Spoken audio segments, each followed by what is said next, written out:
अस्सलामुअलैकुम नाजरीन, मैं हूं नाज़िया अली और मैं आप सबके सामने एक बार फिर हाजिर हूं आप सबके पसंदीदा प्रोग्राम शाम फैज़ नाज़िया अली के साथ। हमेशा मेरी कोशिश होती है आपकी मुलाकात करवाऊं आपके तमाम पसंदीदा मेहमानों से, ख़ास तौर पर उन तमाम लोगों से जो मुख्तलिफ़ शोबों के ज़रिए अपने मुल्क की खिदमत कर रहे हैं। आज भी मेरे साथ एक अहम शख्सियत मौजूद हैं, मैं उनके बारे में आपको बताऊँ।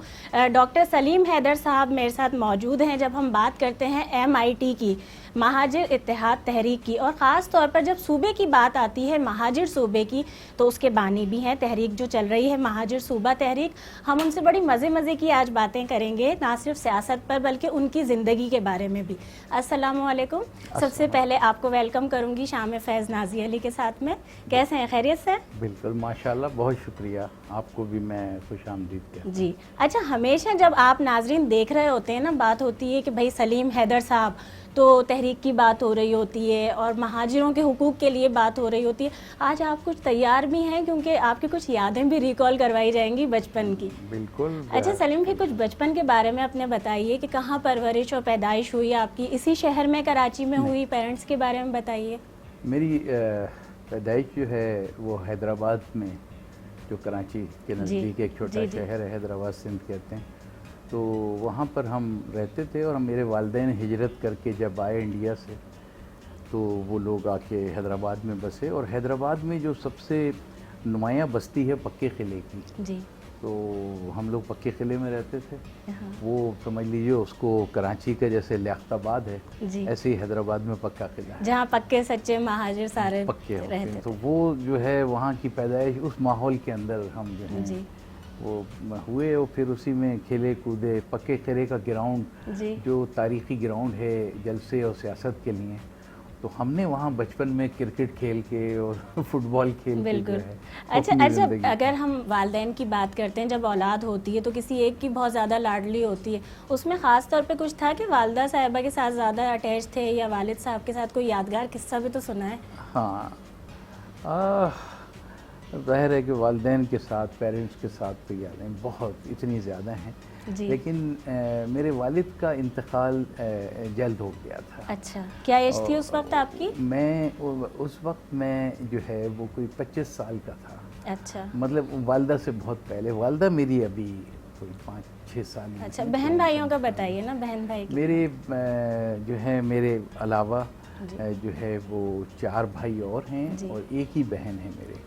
और इत्तेफाक से ये सारे लोग जो हैं वो पाकिस्तान में नहीं हैं और ये अमेरिका में ही सब लोग सेटल। अच्छा, तो फिर ज़रा उसके बारे में बताइए ना कि एक आगाज़ होता है बचपन के बाद, स्टूडेंट लाइफ होती है, और फिर आप तो पॉलिटिक्स में भी, जहां हम बात करते हैं कि तंजीम भी ऐसी, तलबा तंजीम का आपने आगाज़ किया, उस पर भी हम बात करेंगे, लेकिन थोड़ा ज़रा आपकी लाइफ के बारे में पहले करें। कुछ बताइए कि किस तरह दिलचस्पी थी, यानी पुश किया जाता था पढ़ने के लिए, शौकीन थे? बिल्कुल। मुझे जो है वो शुरू से ही सियासत में, बहुत छोटी उम्र से अखबारात का पढ़ना। अच्छा। और बहुत कम पहले से बच्चों के रसाइल, और उसके बाद फिर वो रेगुलरली घर में अखबार, लीडरशिप वाला कुछ मिजाज भी रखते होंगे। शुरू से था। अच्छा, लेकिन आप यानी बचपन से दिलचस्पी रखते थे ना इन तमाम चीज़ों में? और फिर चूँकि हमारा ताल्लुक़, मैं हैदराबाद में जो हैदराबाद का मिशनरी स्कूल था, सेंट बोनावेंचर्स हाई स्कूल, उसमें मैं चूँकि पढ़ता था, तो वहाँ पूरे सिंध की क्रीम यानी वडेरों के बच्चे सारे, नंबर 1 स्कूल था माइनस कराची। तो वहाँ पे उनके साथ रह के जो है जितना हमने कौम परस्ती को देखा, तो वो एक बचपन ही से हम चीज़ों को देखा। और फिर उसके बाद उसके मुताबिक जब हमें अमली तौर से, हम जैसे ही इंटर कॉलेजेस की हमने एजुकेशन ख़त्म की, तो हमने फिर इसके बाद इसमें हिस्सा लेना शुरू किया। बल्कि ये बताऊं कि ये अलग बात है कि हम सियासत में आए, लेकिन मैं अपने हाई स्कूल यानी कि कॉलेज तक मैं हैदराबाद का बेस्ट स्टूडेंट था। मैं टॉप 10 के अंदर था। स्पोर्ट्स का बताइए ना, हमारे नाजरीन के जो सवालात होते हैं बड़े ये भी होते हैं। स्पोर्ट्स कौन सा हमारे यहाँ जो है वो हमारी बड़े बुजुर्ग माँ बाप, उनका कहना ये था कि पढ़ोगे लिखोगे बनोगे नवाब, वो खेलोगे कूदोगे बनोगे खराब। तो इसलिए हमारे ऊपर बहुत सख्ती थी। हमने जितना भी स्पोर्ट्स में हिस्सा लिया वो छुप कर लेते अच्छा, थे। पाबंदियों के साथ ना बहुत वही होता ज़्यादा। होगा कि क्योंकि तालीम की तरफ ज़्यादा हमें फोकस फोकस किया जाता था, और मेरी फैमिली में ज़्यादा रुझान मेडिकल डॉक्टर का था। जी जी। तो ज़्यादातर हमें फिर उसके लिए हमें बहुत मेहनत करनी पड़ती थी।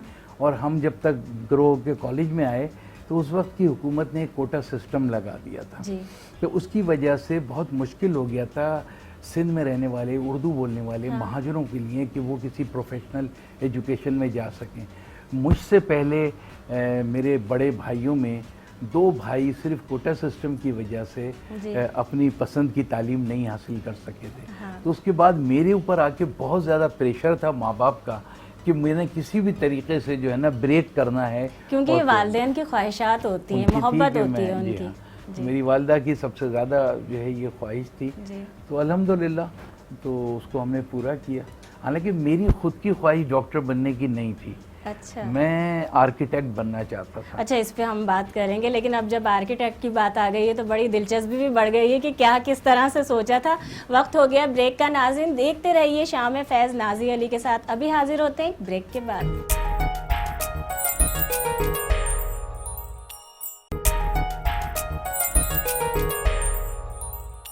वेलकम बैक नाजरीन, आप देख रहे हैं शाम फैज़ नाज़ी अली के साथ, और मेरे साथ आज कौन मौजूद हैं? जी हाँ, डॉक्टर सलीम हैदर साहब मौजूद हैं। और आप लोग सियासी तौर पे तो देख रहे होते हैं इनको बातें करते हुए टीवी चैनल्स पर भी, लेकिन आज इनकी ज़िंदगी के बारे में बातें हो रही हैं बहुत सारी। जहाँ ख्वाहिशात की बात हो रही है, आपने पेरेंट्स का बताया, ठीक है, वो होती हैं। आपने बड़ा एक आज इंकशाफ किया है, आर्किटेक्ट बनना आप चाहते थे, ज़रा बताएं वो दिलचस्पी, क्योंकि इसके लिए तो कहा जाता है कि वो लोग बड़ी क्वालिटीज़ भी रखते हैं, सोच के अंदर अपनी क्रिएटिविटी होती है बहुत ज़्यादा। जी हाँ, तो अल्हम्दुलिल्लाह वो शुरू से थी, और इसके लिए इंजीनियरिंग साइड पे जाने के लिए बुनियादी ज़रूरत मैथ्स की होती जी थी। जी जी। तो अल्हम्दुलिल्लाह मैंने कहा मैं टॉप 10 उसमें था अपने, उसमें दोनों में, मैट्रिक में भी और इंटर में भी। तो मैथ्स का मेरा ये हाल था कि हम लोग जब वैसे तो ट्यूशन भी पढ़ते थे, लेकिन जब सुबह स्कूल के अंदर मैथ्स का टीचर बोर्ड पे सवाल लिखता था और हम फ्रंट डेस्क पे बैठे होते थे, तो वो जब तक सवाल कंप्लीट करता था पूरा कि भाई इनमें से 5 सवाल हल करो, वो 10 सवाल या 6 सवाल 8 सवाल लिखता था। तो जब वो पलट के बोर्ड से अपनी टेबल पे आता था और मैं उस वक्त कॉपी जो है उसकी टेबल पे रख चुका होता था। अच्छा, यानी ये हाल था अल्हम्दुलिल्लाह। और फिर मैंने बुखार वाले नहीं थे, देखें आप उसके अंदर मैथ्स के अंदर मैंने 99 स्कोर लिया था 100 में से। जी। तो वो अल्हम्दुलिल्लाह था, लेकिन दूसरी तरफ वालिदा की ख्वाहिश थी, तो फिर मैंने अपने आप को स्विच किया। मैंने कहा नहीं, फिर मैं डॉक्टर ही बन जाता हूँ जब इनकी अच्छा, देखें जितने भी इस वक्त, क्योंकि जो बच्चे देख रहे हैं या हमारी यूथ देख रही है, उनके लिए मैसेज है ना कि पेरेंट्स की ख्वाहिशात साथ में अगर पूरी होती हैं, उसमें फिर बरकत भी ज़िंदगी में होती है साथ में। अच्छा डॉक्टर साहब, अगर बात हम इसी पे आगे बढ़ाते हैं, और ज़िंदगी का एक बड़ा, क्योंकि हम सफ़र आता है ज़िंदगी में, वो एक फ़ैसला होता है, तो उसके बारे में बताइए। शादी की कि लव मैरिज हुई, अरेंज मैरिज हुई, किस तरह की ज़िंदगी गुजरी? हाँ बिल्कुल, मेरी वाइफ वैसे सबसे पहले तो ये कि ये 5वां साल है अभी कि उनका इंतकाल हो गया, अचानक उनका हार्ट फेल हो गया। मैं यहाँ पाकिस्तान में था भी नहीं। अच्छा। तो मेरे पीछे में अचानक उनका हार्ट फेल हुआ, मैं उसी रात पहुँचा फिर तस्वीर में। दूसरी बात ये कि जाहिर है कि शादी जब हुई हमारी, तो वो इस तरीके से थी कि जो फैमिली थी वो हमारे दोस्तों में से थी। अच्छा। उनके जो बड़े बहनोई थे वो हमारे दोस्तों में से थे। तो बस यूं ही समझ लीजिए। देखिए फिर टाल रहे हैं ना, आप लोगों के सवालात आए हुए हैं, ये फरमाइश की है, इनसे कुछ बताएं तो ना। अभी मैंने सवाल किया लव मैरिज हुई या अरेंज मैरिज, तो बताएं। इसको आप कह लीजिए कि वो मेरी पसंद ही से हुई शादी जी। और लेकिन हुई बिल्कुल अरेंज की तरह, हमारी फैमिली में मिलना जुलना। और फिर बच्चों के बारे में बताइए, कितने बच्चे हैं? मेरे 2 बेटियां हैं माशाल्लाह, और मेरी बड़ी बेटी भी इस साल जो है डॉक्टर MBBS कर लिया। अच्छा माशाल्लाह। लेकिन उनके बारे में बताना पड़ेगा, वो अपनी ख्वाहिश से कर रही हैं या वो भी ताबे हैं इस ख्वाहिश में? कि नहीं, वालिद साहब भी मेरी बड़ी बेटी की भी ख्वाहिश थी कि वो डॉक्टर बने। ठीक है। और उसके लिए उसने बड़ी मेहनत की, इस साल उसने कवर किया, फिर उसने आज हाउस जॉब की, अभी कंप्लीट हुई है लास्ट मंथ। छोटी बेटी कंप्यूटर साइंस में है, अभी बैचलर्स कर रही है। 2 ही बच्चियाँ हैं, और अल्हम्दुलिल्लाह जो है दोनों अपनी तालीम के समझ लीजिए। बिल्कुल। अच्छा, जब हम बात करते हैं ना, अब हम थोड़ा टर्न कर लेते हैं। जब मैंने आप लोगों को इतनी सारी बातें बताई कि इनसे सवालात कितने करने हैं हमने, जब हम बात करते हैं पॉलिटिक्स की भी, तो उसमें क्या सफ़र का सिलसिला, अगर मैं हिजरत का करूं, एक तरह ये भी हिजरत ही है हैदराबाद से कराची की, तो कितना अरसा हुआ, किस वक्त की, और जब ठंडी हवाओं की बात करते हैं तो मिस करते हैं कौन कौन सी शामें वहाँ की? बिल्कुल, हैदराबाद तो अपनी शामों के लिए, रातों की कितना भी गर्मी हो, हाँ। लेकिन हैदराबाद की रातें जो हैं वो बिल्कुल, बल्कि वहाँ तो एक तो सड़क है जिसका नाम ही ठंडी सड़क है। जी। तो और हमारे जो घर था वो पक्के किले में था। पक्का किला हैदराबाद की एक पहाड़ी के ऊपर वाक़ है, और उसमें जो हमारा पर्टिकुलरली घर था वो पक्के किले की सबसे बड़ी बिल्डिंग थी। ये समझ लीजिए उसके अंदर वो राजा रहता था जी। वो जब वो लोग यहाँ से चले गए तो फिर वो हमें अलॉट हुई वो बिल्डिंग जो है। हैदराबाद के लिए तो मैं आज भी मिस करता हूँ वो, और जब भी मौका मिले। लेकिन फिर जब 12वीं हमने कर ली और हम LMC में हमारा नंबर आया डॉक्टरी के लिए, तो हम उससे पहले ही जहन बना चुके थे, और मैंने अपने उस साल हुकूमत ने एक स्पेशल पॉलिसी बनाई थी कि कराची के 35 बच्चों को हैदराबाद और अंदरूनी सिंध भेज देते थे, और वहाँ के 35 को कराची ले आते थे। तो हमने अपने जो जितने महाजिर दोस्त थे, ज़्यादातर वही थे, तो उनसे मैंने कहा कि यार हम लोग कराची चलेंगे और वहाँ जाके पढ़ेंगे। तो सिंध मेडिकल कॉलेज जो है वो, उसमें मैं अपने 35 में से हम 27 जो थे वो उर्दू स्पीकिंग महाजिर थे, मेरे हैदराबाद के दोस्त, और हम लोग आए एज ए ग्रुप। अच्छा, इस और तरह हमें से आके सिंध मेडिकल कॉलेज में बैठे, और आने के विदिन फ्यू वीक्स, 1 महीने से पहले जब हम पहुंचे तो हमने सिंध मेडिकल कॉलेज में देखा कि Punjabi medicos, Sindhi medicos, Pakhtun medicos. तो मैंने, मेरे दोस्तों ने फैसला किया, और हमने नहीं, इस फैसले को लेकिन हम ब्रेक के बाद सुनेंगे। यहाँ आपको इंटरप्ट करेंगे माजरत के साथ। नाज़रीन, देखते रहिए शाम फैज़ नाज़ी अली के साथ। अभी वापस आते हैं ब्रेक के बाद।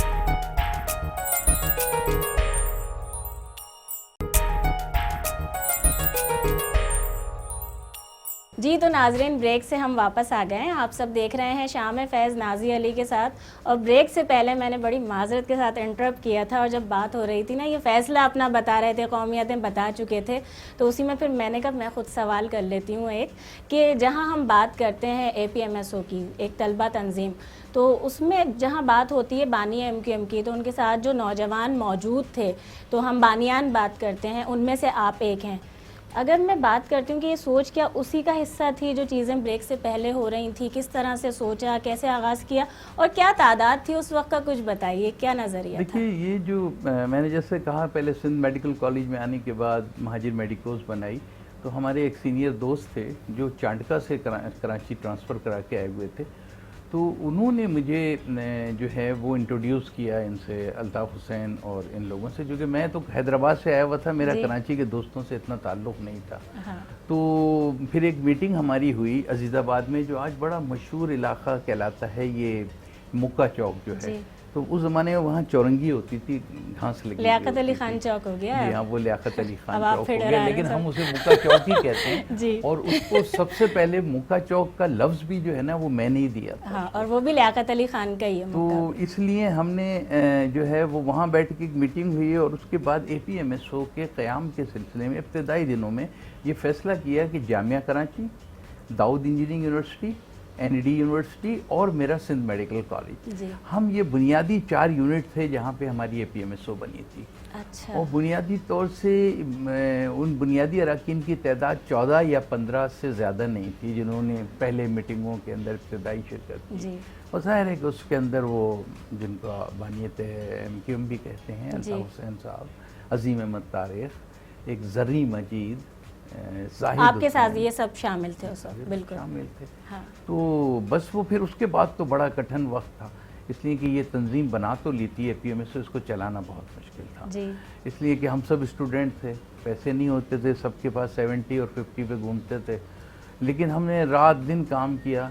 सुबह में अपने कॉलेज यूनिवर्सिटी में करते थे, और दोपहर में सदर के बाज़ारों में जाके चंदा जमा करते थे, और शाम तक जो पैसे जमा करते थे उससे फिर जो अगले दिन के अखराजात, जिसमें सबसे ज़रूरी एक पम्फलेट या किसी दिन पोस्टर, या किसी दिन जो है वो अगले दिन कोई फंक्शन, कुछ एंटरटेनमेंट, कुछ लड़के लड़कियों को मेंबर बनाने के लिए चाय पिलाना और ये अखराजात, तो वो हम लोग बाज़ारों से जमा करते थे। हाँ। और उसके लिए हमने, और फिर शाम रातों को इलाकों के अंदर पम्फलेट गिराते थे घरों घरों में जब लोग सो रहे होते थे। तो इस तरीके से हमने इस पैगाम को महाजिर कौमियत के फैलाया और अल्हम्दुलिल्लाह बहुत जल्दी लोगों में अवेयरनेस आ गई, इसलिए कि लोग जो जबर था उस वक़्त, ज़्यादती थी, खुसूसन 77 में भुट्टो साहब को जो उनके ख़िलाफ़ अवामी तहरीक चली थी, उसका जो मरकज़ था वो कराची था और हैदराबाद था। बिल्कुल। तो अवेयरनेस बहुत ज़्यादा थी और भुट्टो साहब के दौर में इतनी ज़्यादती हुई थी महाजरों के साथ, जिनमें सबसे बड़ी चीज़ कोटा सिस्टम, लसानी तहरीक, उर्दू ज़बान पे पाबंदी, मुलाजमतों से निकालना, और उससे ज़्यादा उनके इदारों पे बैंकों को नेशनलाइज कर लेना। लेकिन पता है इसी चीज़ पे मैं माजरत के साथ मैं इंटरप्ट करके, क्योंकि हमारे नाजरीन भी इस सवाल का, क्योंकि हमारी बहुत बड़ी जब आवाम की तादाद की हम बात करते हैं ना, ख़ासतौर पे कराची वाले, तो वो कल भी मजलूम थे, आज भी मजलूम है। कराची से जुड़े हुए अगर शहर की हम हैदराबाद की बात करते हैं, ये सारी चीज़ें जिस वक्त तहरीक का भी आगाज़ हुआ उसके बाद भी फिर डिवाइड भी हो गए, बहुत सारी चीज़ें हो गई, तो उसमें क्या कोटा सिस्टम या चीज़ों से हम निकल कर आ सके बाहर? अभी तक ऐसा कुछ भी नहीं हुआ ना, आपको खड़े फिर होना पड़ा सूबे की तहरीक के लिए। देखिए यहाँ पर मुश्किल ही ये है कि ज़ाहिर है कि मुल्क होते हैं, दुनिया के हर मुल्क को इस्टेब्लिशमेंट चलाती है। हमारे पाकिस्तान में इस्टेब्लिशमेंट जो है वो महाजरों के मुकदमे को जो है वो सही तरीके से जो है ना हैंडल नहीं कर रही है, या दूसरी तरफ इसको वाइस वर्सा कह सकते हैं कि महाजरों की जो लोग क़यादत के अंदर नुमाइंदे बन के असम्बलियों तक पहुँचे, वो अभी तक अपना मुकदमा सही तरीके से पेश ही नहीं कर पाए। इसमें बड़ा ज़्यादती रही। आज बल्कि एक ऐसा दिन अभी गुजरा है, कल 11 जून, और उस पे आपका एक बड़ा अहम आपका पैगाम भी आया है कि यौम तासीस पर। उसमें 11 जून को जब 1978 को ये 43rd उसकी जो है वो यौम बुनियाद है, तो ये तो हुआ कि तहरीक तो कामयाब इस तरीके से हुई कि लोगों ने वोट दिया, ये दिया, लेकिन जो लीडरशिप आई नीचे से ना, वो यकीनन उस मेयार पे पूरी नहीं उतर सकती। हाँ, चलें अब इनसे बड़ी सीरियस बातें भी कर ली, आप लोगों की फरमाइशें कुछ हंसा भी लेते हैं और कुछ इनके बारे में जानते भी हैं। ज़रा छोटे से सवालात करते हैं, क्योंकि हम लोग जब प्रमोशन के लिए जब बता देते हैं ना हमारा गेस्ट कौन सा आ रहा है, तो उसमें लोगों के बड़े हमारे सवालात भी आ जाते हैं। अच्छा, अगर मैं बात करती हूँ सिर्फ एक लफ्ज़ में मैं बोलती हूँ, एक में आपने जवाब देना है, तो ज़िंदगी खुशी गम साथ साथ। पाकिस्तान जिंदाबाद। फूल से तो बहुत मोहब्बत हर शख्स को होती है। तो अच्छा, अगर एक फरमाइश करें तो पूरी करेंगे हमारे नाजरीन की, कि अगर मैं बोलूं कि कोई शेर सुना दें हमें, या कोई गाना, या फिर कोई किसी फिल्म का डायलॉग सुना दें? ये मेरे लिए बहुत मुश्किल है। अच्छा। इसलिए कि मैंने अपनी पूरी जिंदगी में शायद जम के कोई फिल्म नहीं देखी। अच्छा, देखें सवाल नहीं हुआ था, मिल गया, ये मिल गया। मैंने पूरी जिंदगी में एक फिल्म सिनेमा में जाके देखी है जो मुझे याद है, वो एक आई थी Raiders of the Lost Ark जी, या शायद एक एक्सॉर्सिस्ट। तो फिर क्या फरमाइश पूरी करेंगे? देखने के क्या फरमाइश पूरी करेंगे? मैं शेर सुना देता हूं जी बिल्कुल, और वो मेरा बड़ा फेवरेट शेर भी है जी, हमें सुनाइए। कि लंबी मुसाफतें हैं लेकिन थके नहीं हम, एक बार चल दिए रुके नहीं हम, सब लोग बिक रहे थे हम भी वहीं खड़े थे, मुंह मांगे दाम मिलते लेकिन बिके नहीं हम।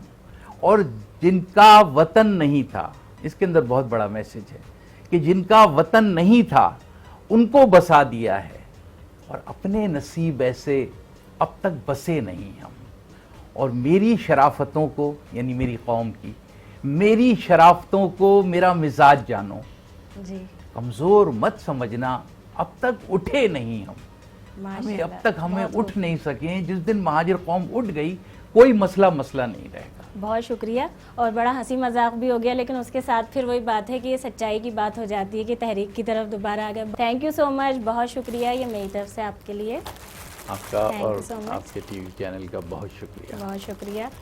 बहुत एक और गिफ्ट है मेरी और मेरी टीम की तरफ से आपके लिए, जो हमारे प्रोग्राम की भी आपको याद दिलाता रहेगा।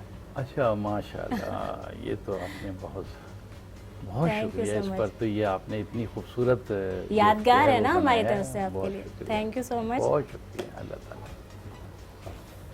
है। एक और गिफ्ट है मेरी और मेरी टीम की तरफ से, ये तो फैज आप लोगों नेटवर्क की ने- तरफ से आपके लिए। अरे भाई, तो इंटरव्यू Thank से you. ज़्यादा गिफ्ट हो गए।